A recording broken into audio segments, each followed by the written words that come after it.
Com o maior prazer, estamos recebendo o senador de 9 milhões de votos. Não é pouco. O Major Olímpio, senador por São Paulo. É com muito prazer que eu recebo o senhor no meu canal. E já de bate-pronto, falo para o senhor, coloco uma questão que eu acho que é espinhosa. Como é que o senhor avalia o governo do presidente Jair Bolsonaro? E obrigado por ter aceito o nosso convite. Em primeiro lugar, professor, eu agradeço.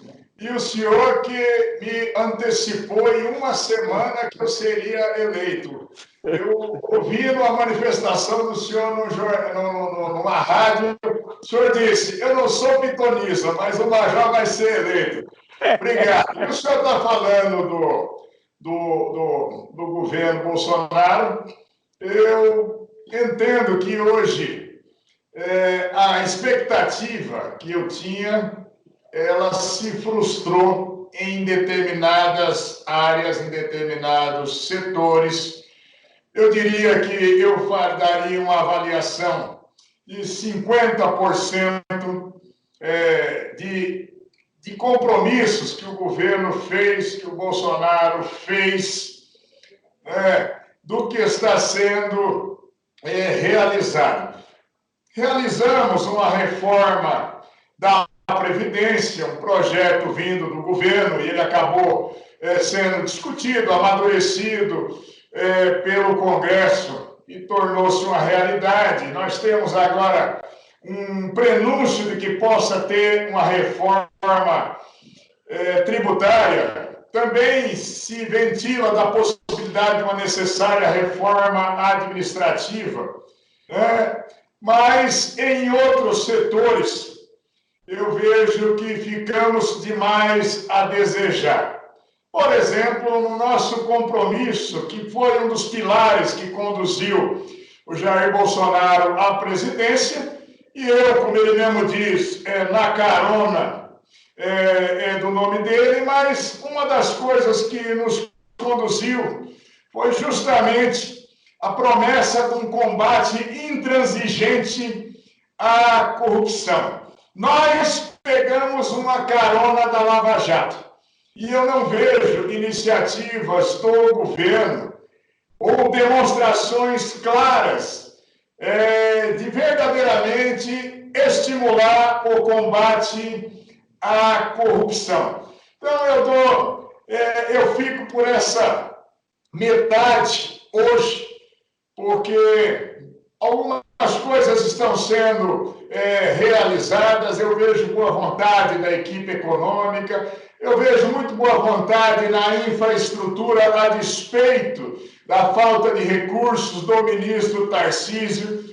Eu vejo algumas áreas, por exemplo, com a ministra Tereza Cristina, com um recorde de safra, e a manutenção da estrutura forte do agronegócio brasileiro, mas eu me permito hoje dizer, até com certa frustração, e dou uma nota 5 para o governo.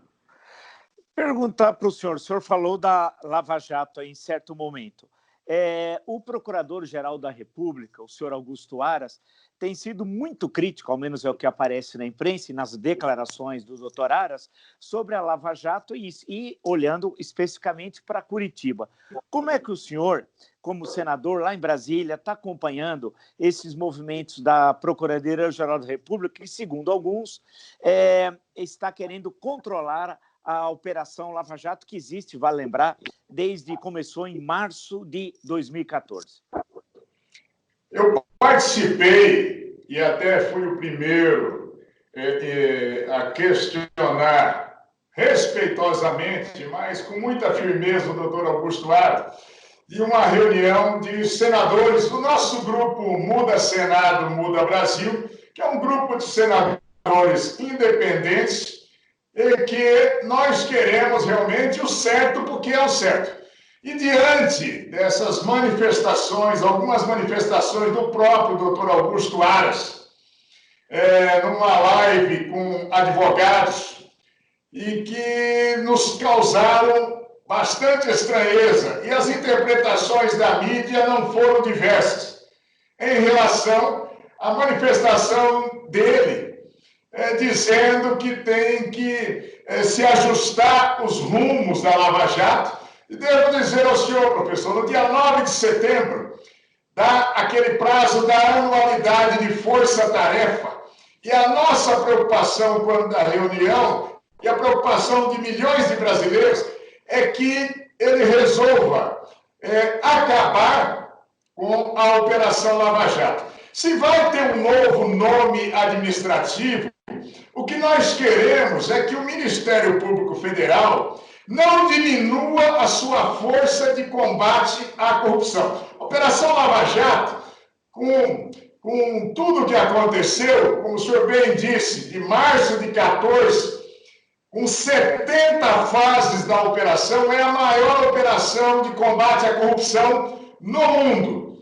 E eu vejo uma preocupação agora do doutor Augusto Aras, de dizer que possivelmente pode ter tido excessos dos seus procuradores da República ou da operação como um todo. Eu também mantenho contato permanente com o Deltan Dallagnol, que é o promotor natural. São 14 procuradores, mas ele é o único procurador natural dos processos. 13 outros são emprestados, eu diria assim, para a força-tarefa. Mas nós estamos vendo com bastante preocupação. A reunião com o doutor Aras foi muito positiva, assertiva. Ele nos disse que não deseja diminuir a estrutura de combate à corrupção, porque eu mesmo o lembrei. Falei, o senhor se lembra que na arguição do senhor no Senado, eu perguntei claramente ao senhor qual era o seu ânimo em relação à Lava Jato. E o senhor me disse que o seu ânimo era, se possível, ampliar e criar forças-tarefas em todas as unidades da federação. Mas eu percebo, professor, que ele está, de certa forma, agoniado administrativamente, que ele sente que as forças-tarefas de São Paulo, do Rio de Janeiro e do Paraná, pela independência no processo, também evitam prestar contas administrativamente a ele como chefe da Procuradoria-Geral da República. Os procuradores dizem, nós prestamos conta, mas nós temos a nossa independência funcional.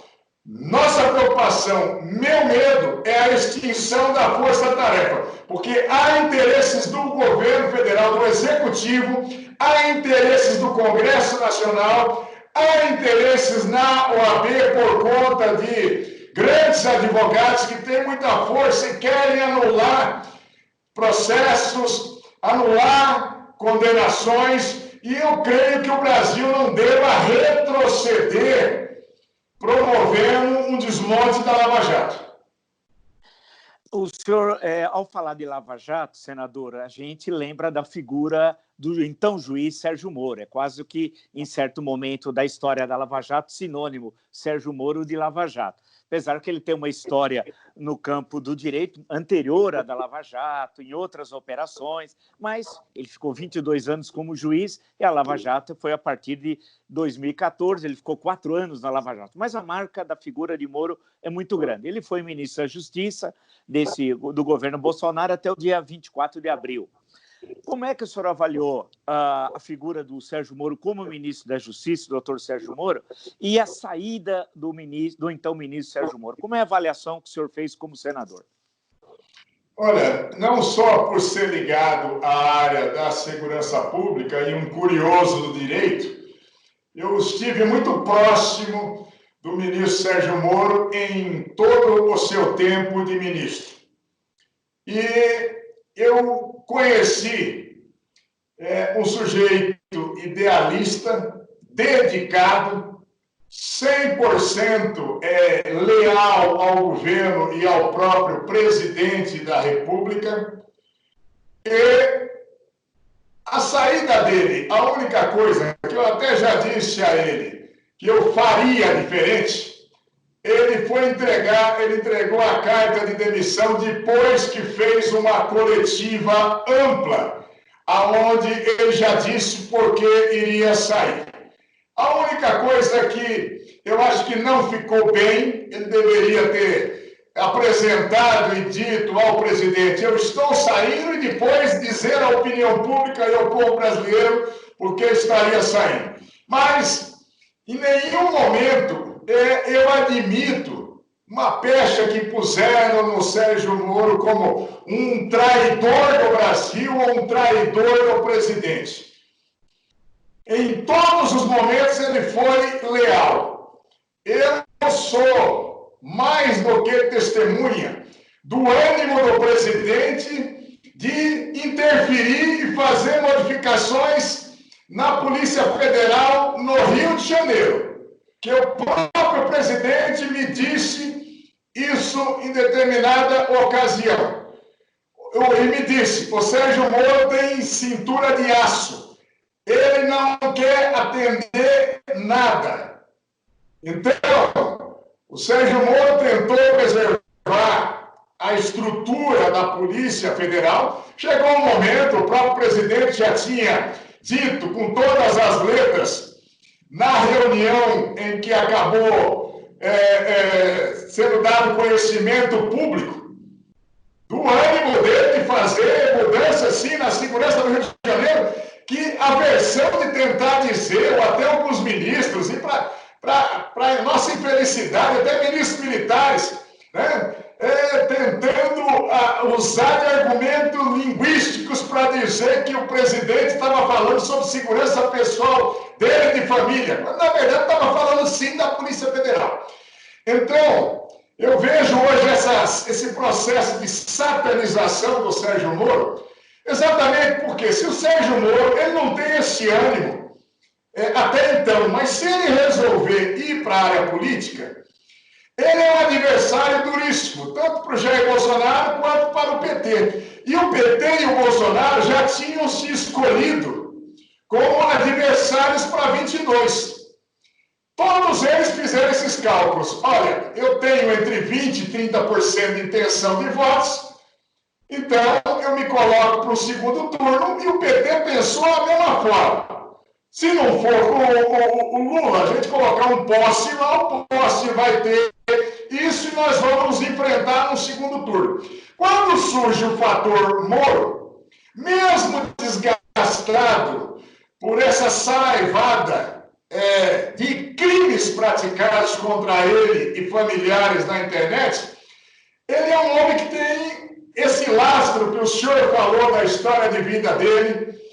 Ele é irrefutável que ele tem um papel importantíssimo como um marco na justiça brasileira, de que possa ter justiça no Brasil. E devo dizer ao senhor, ele foi objeto mais do ciúme do presidente, com todo o respeito, mas do ciúme. Bolsonaro tinha um ciúme terrível do Sérgio Moro, ao ponto de brincar com a gente. Você teve na manifestação em São Paulo? Tive.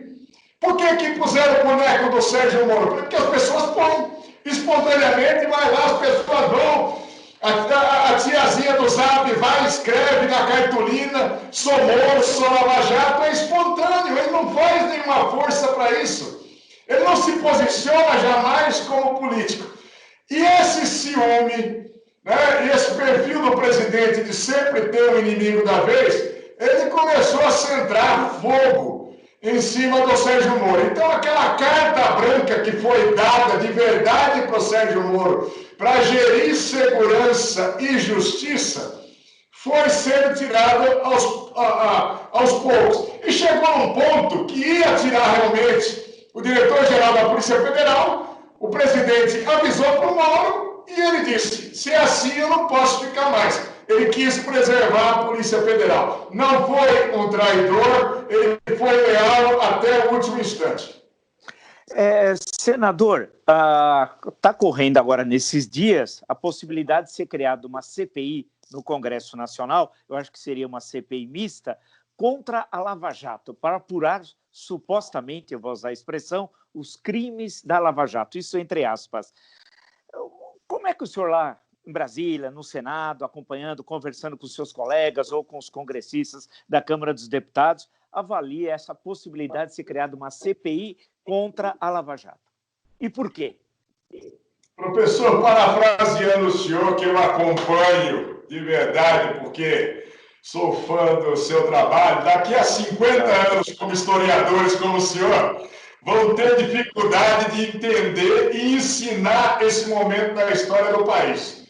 Olha, bandidos estão acusando os mocinhos e estão tentando dizer, olha, Sérgio Moro é um bandido, Deltan Dallagnol e os procuradores da República são bandidos. Os profissionais da Polícia Federal e da Receita Federal, tudo que apuraram foi por condutas ilegais, com escutas clandestinas, perseguindo pessoas. E é isso que estão tentando mostrar nesse momento, para anular o processo. Muitos dos que estão no Congresso têm codinome, têm apelido na Lava Jato, e o senhor sabe muito bem disso, a opinião pública sabe. Então, estão tentando usar essa CPI para tentar destruir de vez a imagem do Sérgio Moro e justificar eventuais nulidades de julgamentos, de processos, de provas no curso do processo durante toda a Lava Jato. Eu vejo com muita preocupação, com muita tristeza isso, porque nós não podemos retroceder, e isso será um grande retrocesso. A CPI, não, eu acho que se fizerem a CPI, nós vamos lá, nós vamos sustentar e vamos debater, não vamos deixar o bandido virar mocinho de jeito nenhum, porque muita gente ainda na política brasileira tem capivara, patuá, tem folha corrida, não tem currículo. Então, não é de defender, é de defender o que é justo. A aplicação da justiça exemplar que nós tivemos, porque muita gente que era poderosa na política e poderoso financeiramente se imaginava acima da lei. A Lava Jato mostrou que pode ser diferente. Agora, esse fogo de encontro, essa revanche, mas não vai acontecer. Senador, o senhor faz parte do grupo Muda Senado, Muda Brasil, né? Um grupo de jovens senadores eleitos, quase todos eles, em boa parte em 2018, né? Mas não todos. E encontrou, o senhor foi deputado estadual, deputado federal e está no primeiro mandato de senador. Eu li uma declaração do senhor há uns dias atrás, o senhor meio desiludido com a política, falando, olha, eu só vou ser senador e volto para casa, não aguento mais isso, tal. Como é que é isso? Como é a vida, o cotidiano de um senador como o senhor aqui de São Paulo, lá no Senado? E por que dessa desilusão? Foi uma coisa de momento e segue a vida? Não, não é uma coisa de momento, não. Essa desilusão de pensar em futuro na política, eu sempre sonhei disputar o governo de São Paulo, mas entendo que já fiz o que poderia fazer, cheguei demais para um policial militar que não podia nem ter filiação partidária estando na ativa, vou me dedicar no exercício do mandato. Eu tenho uma agenda que é de arrebentar do primeiro momento da manhã até as últimas horas do dia, me dedico nas comissões, me dedico agora em votações remotas, sou subrelator na reforma da Previdência, estudo o dia inteiro, participo de lives, tento aprender para fazer o melhor possível. A desilusão maior foi exatamente do meu rompimento com o próprio presidente da República, no momento que ele veio para me pressionar, porque eu, pertencendo ao Muda Senado, e encabeçando ali um pedido de CPI chamado de lavatórias pela imprensa, mas uma CPI do Supremo Tribunal Federal, e eu tinha pedido o impeachment do Dias Toffoli, e ele me pressionando para tirar a assinatura, claramente porque estava naquele momento num acordo de proteção ao filho. Eu disse, pelo amor de Deus, não me peça a única coisa que eu não posso. Como é que eu vou fazer uma coisa coisa dessa? Aí me satanizou, me arrebentou, né? Mas eu não podia mudar. Hoje eu sou chamado de traíra pelos grupos bolsonaristas, depois dessa nossa entrevista, então, muito mais. Mas eu quero dizer para o senhor com a consciência muito tranquila, né?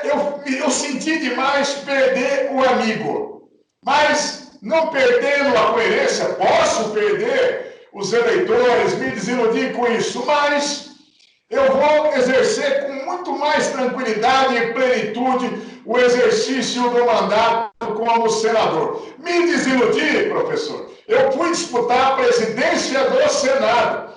E foi um momento onde o presidente da República, naquele momento, ele já demonstrou, e eu não senti, que ele não era tão meu amigo, porque ele apoiou o Davi Alcolumbre e eu era do partido dele. Na véspera da votação, estou dizendo a primeira vez aqui de público para o senhor, ele ligou até para o Renan para desejar boa sorte, mas não ligou para mim. Eu não tinha entendido a sinalização e os recados. Depois, até no exercício do mandato, eu comecei a entender a dinâmica em relação ao Senado e aquela cadeira de presidente que eu, recruta, quis virar coronel no mesmo dia. Não deu certo, por quê? Nunca se abriu um processo de impeachment em 50 e 70 anos da lei de impeachment, aquela de 1950, nunca se abriu de verdade um processo de impeachment do ministro do Supremo ou de procurador-geral da República. E aí eu comecei a entender essa dinâmica, porque é aquela história, não mexe nas minhas gavetas que eu não mexo nas suas. Muitos parlamentares e muitos partidos têm parlamentares ou entes que têm processos tramitando no Supremo Tribunal Federal. Então você tem esse equilíbrio que se diz muitas vezes, harmonia entre os poderes, não é tanta harmonia não, é um pouco mais de conveniência. Isso aborrece demais. Aborrece demais. A gente vê, olha, o Poder Executivo está tentando influenciar aqui, e influencia, sim, tanto na Câmara como no Senado, em eventuais investigações. Olha, vamos fazer essa CPI. Por que nós vamos fazer a CPI agora da Lava Jato? Porque o governo orienta muita gente da sua base, vai lá que nós vamos sepultar o Moro. Nós não vamos deixar o Moro chegar em 22. Nós vamos ver se possível, vamos meter ele com inexigibilidade nesse momento, se possível, na cadeia. Então, essa visão, ela é decepcionante. É decepcionante. Eu vou dizer uma coisa para o senhor. O que me anima hoje no Senado é pertencer a esse grupo Muda Senado, Muda Brasil. É o meu orgulho. São 20 senadores.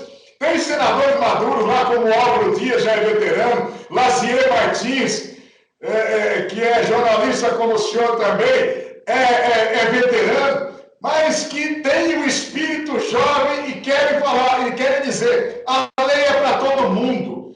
Nós fizemos um documento para o presidente da República dizendo, não aceitamos cargos e não aceitamos emendas individuais extraordinárias que não tiverem previsão no orçamento. Não queiram me pagar pelo que o povo já paga. Nós somos todos 0800. Ali é de graça. Nós vamos fazer o que é certo. Só que nós encontramos todas as resistências do mundo. Mas em muitas votações nós estamos conseguindo agir, nós estamos conseguindo colocar um posicionamento e a população brasileira passou a contar com o Muda Senado como uma referência do que deve se fazer de política verdadeiramente dentro do legislativo. Então, esse é o lado que me agrada. Os demais,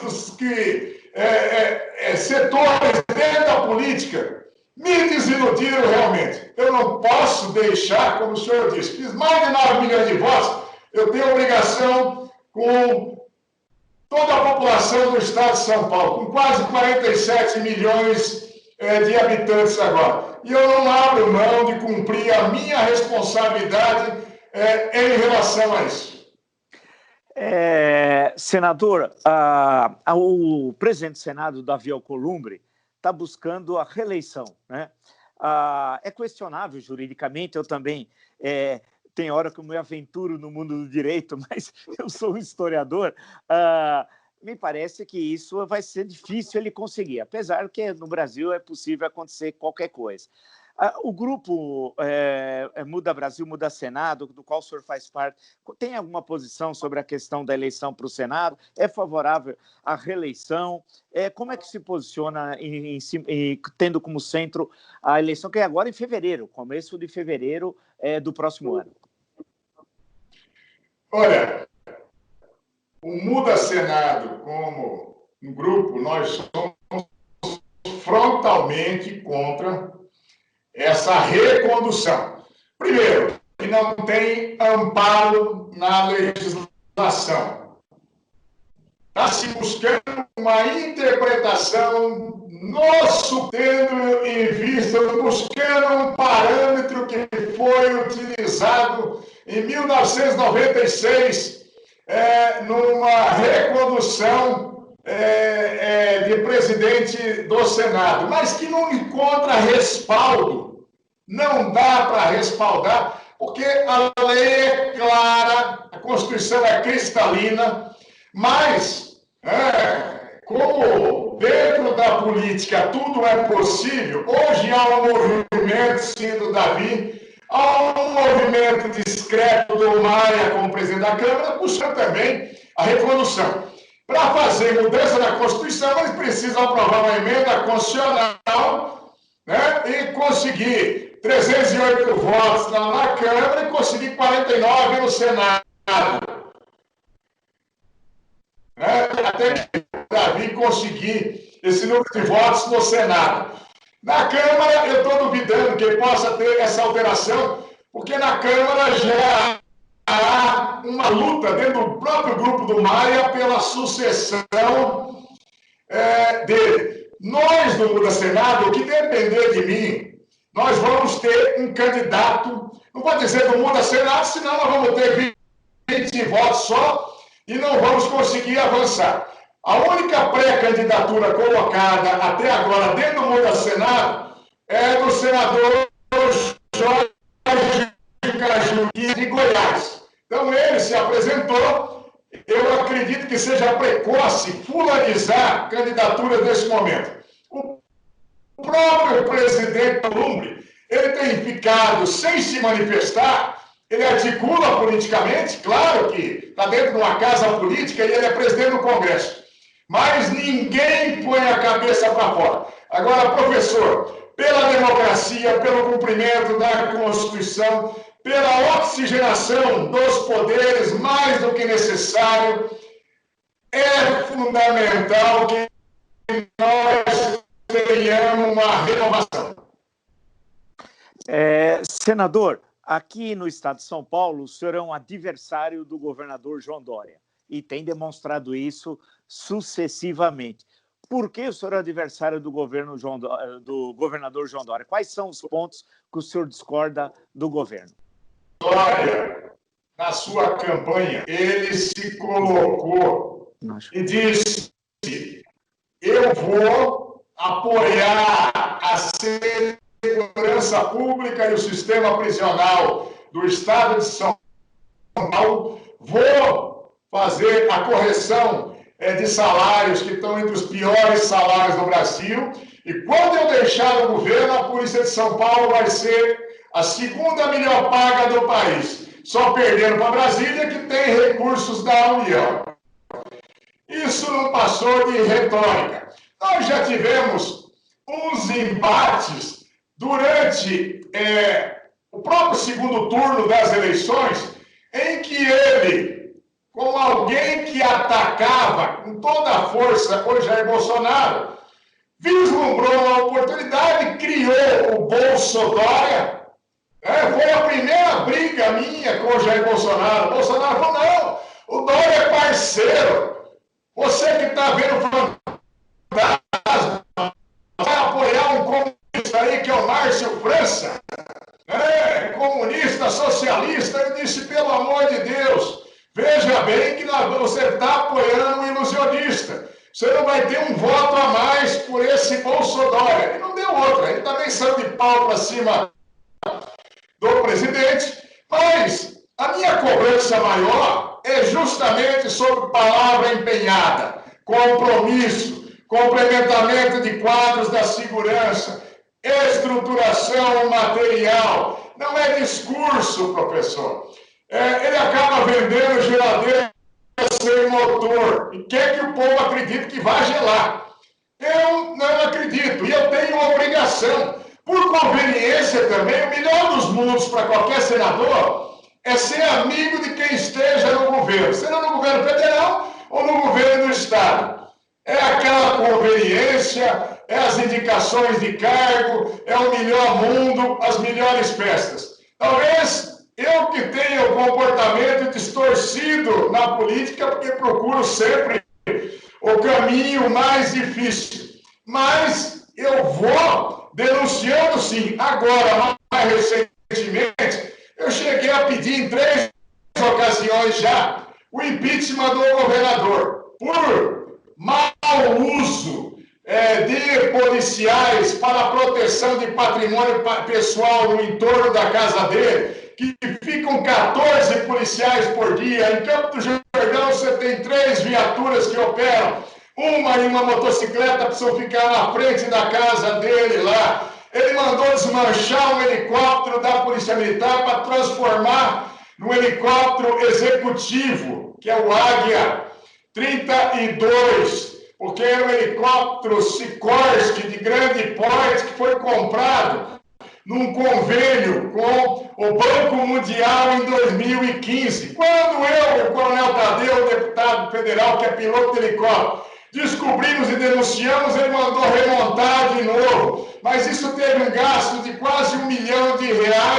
e a aeronave ficou parada 4 meses. Agora eu pedi um processo de impeachment novamente na Alesp, que ainda o presidente da Alesp não arquivou. Mas subserviente como é ao governador, ele faz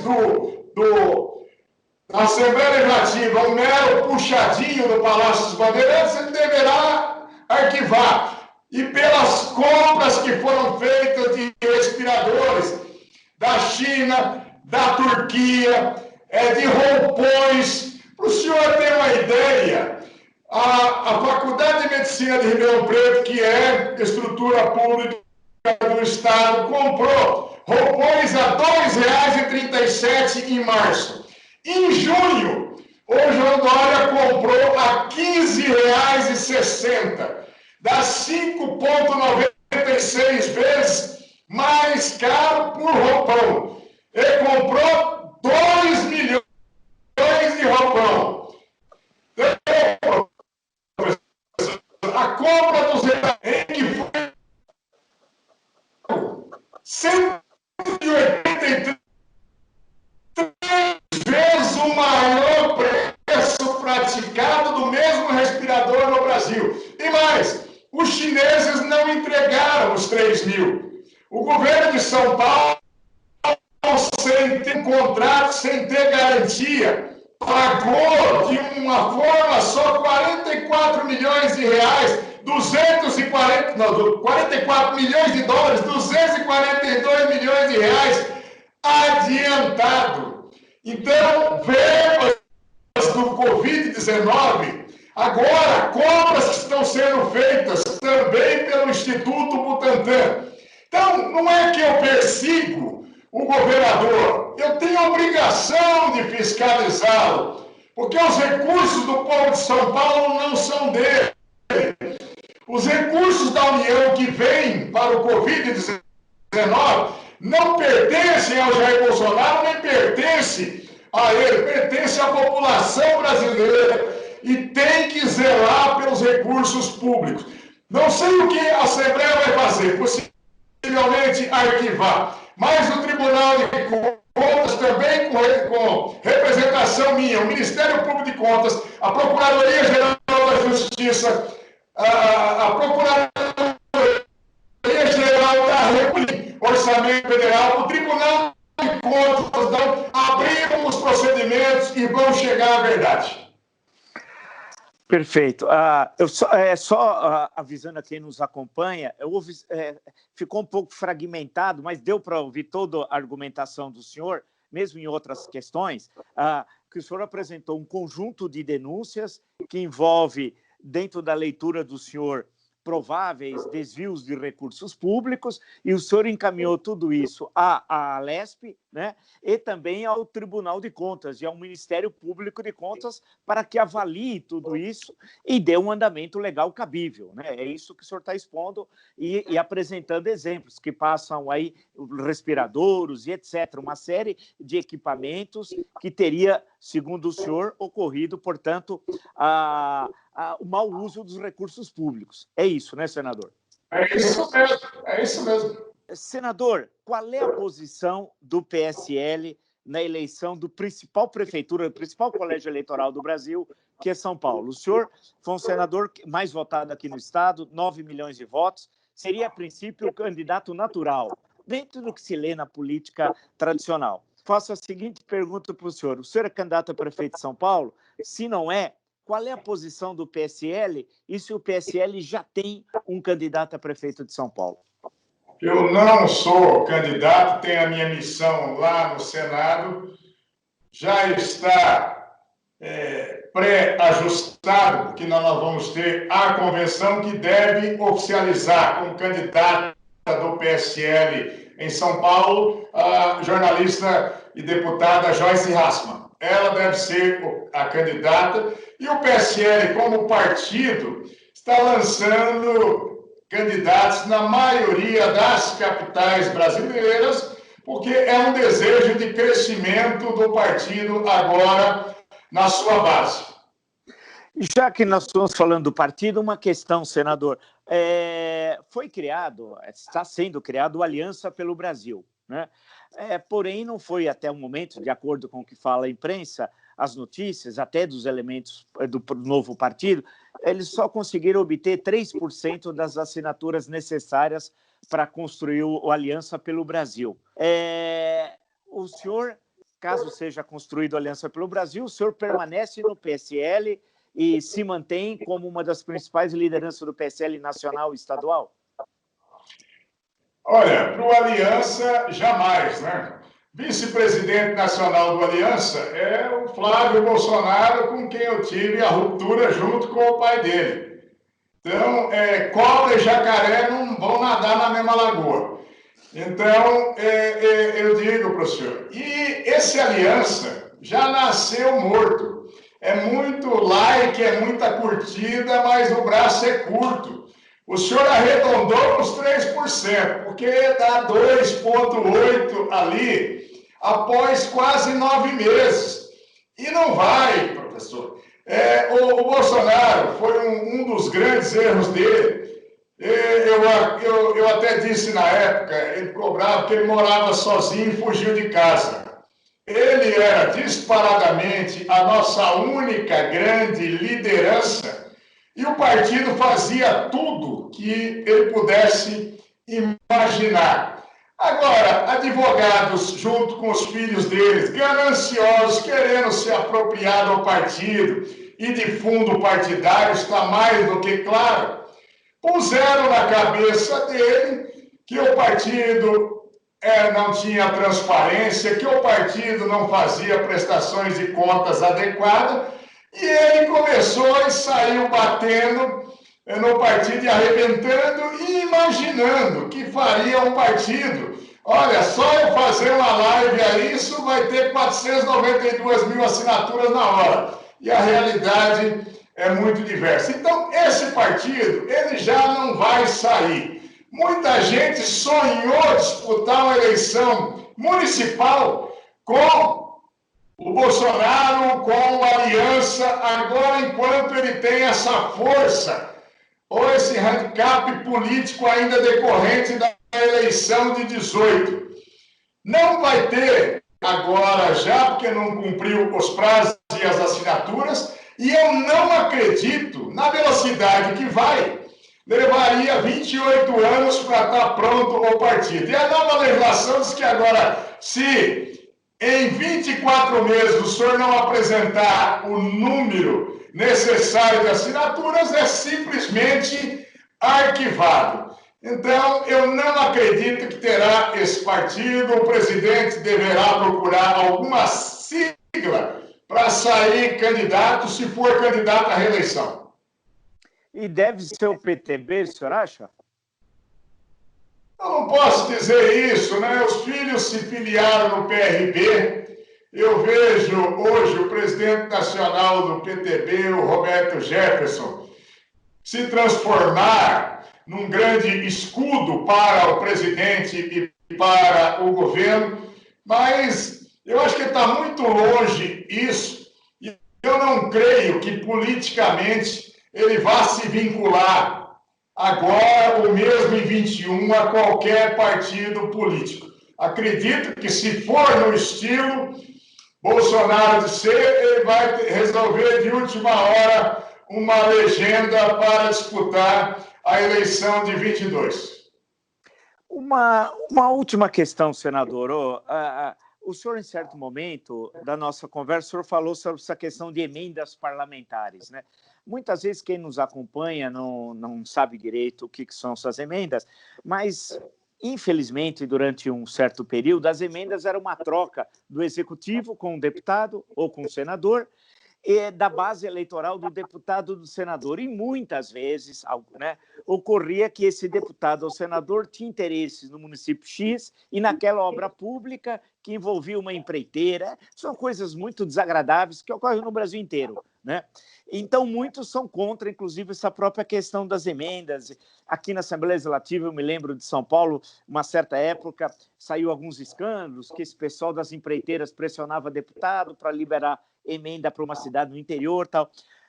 Isso é uma coisa que é ruim, acho que, para o parlamentar. Além disso, esses convites para indicar pessoas por executivo, né? Vem alguém do executivo, pressiona o parlamentar, olha, em troca de voto, indicar, é dando o que se recebe. Como é que o senhor, especialmente no Senado, como é que o senhor convive com isso? Né? O senhor já está lá há pouco mais de um ano, entre essas questões de emendas, pressões, gente que quer emprego, como é esse cotidiano de senador? Olha, o que eu disse já na nossa conversa, o que me anima e o que me inspira é o Muda Senado.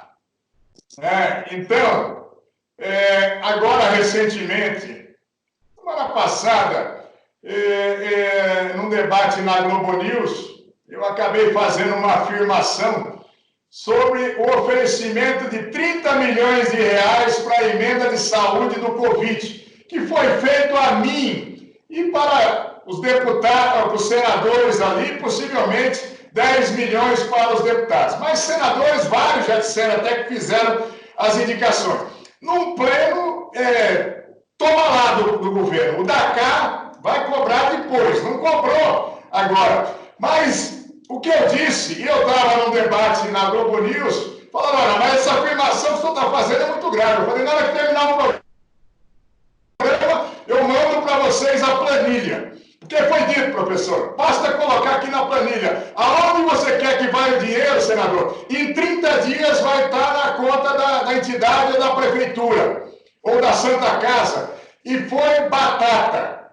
Já foi executado, e o que é pior nisso, o que fica a imagem, quer dizer, se o senador é neutro ou é amigo do governo, o povo da terra, ou onde ele tem influência política, vai ser salvo do Covid, vai ter respirador, vai ter UTI, vai ter remédio, vai ter testagem.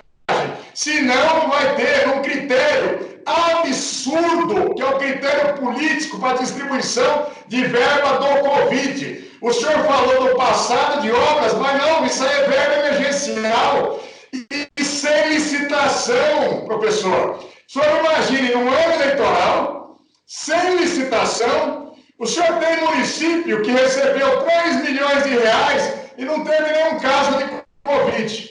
Pode saber, isso está em apuração já na Procuradoria da República, no Tribunal de Contas da União. Vamos aguardar, mas eu disse isso, estou repetindo para o senhor, e ninguém do governo, nem o presidente, nem o ministro interino da Saúde, nem ministro da Coordenação Política vai dizer que isso não aconteceu.